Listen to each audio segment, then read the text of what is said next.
And now, welcome to HerStory, the only radio show that takes a theme and applies it to the life of a real woman in history.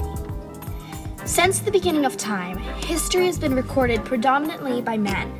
But today we're going to tell the story of a 12-year-old girl who recorded a 2-year history of her life while she was in hiding from the Nazis with 7 other people during the Holocaust. Her name was Anne Frank. So now that we've introduced our topic, it's time to introduce the theme. Our theme today is the value of freedom.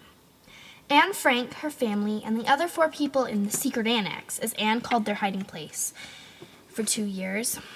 During the day, they had to be silent, couldn't wear shoes, go outside, or use the bathroom. At night, they could talk and do almost anything, but they couldn't leave. They couldn't be loud. Their troubles didn't end there. The food supply was small. They lived in fear of being found. At this time in Europe, almost anyone would tell if they found Jews in hiding. Think about being grounded. It gets boring. Really boring.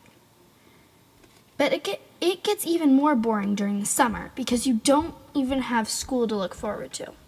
You can understand how it felt to those in the secret annex by imagining that they were grounded with people they didn't really know or like for 2 years without school.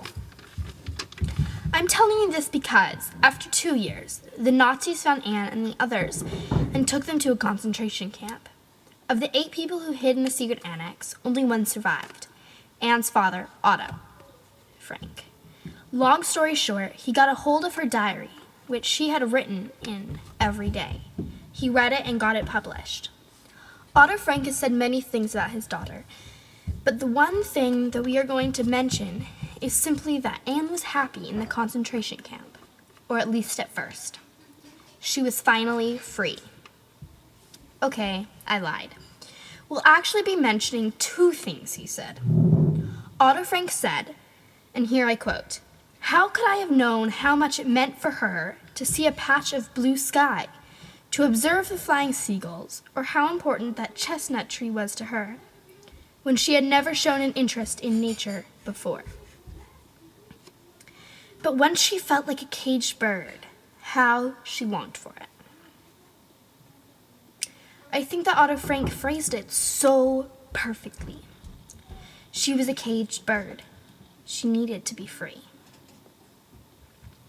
Anne Frank is a powerful female figure when it comes to Holocaust memoriam, and her story beautifully represents the theme, the value of freedom. Thanks for listening to HerStory. Sponsored by Purple Petunia, Golden Buttercup, and Starry Enterprises.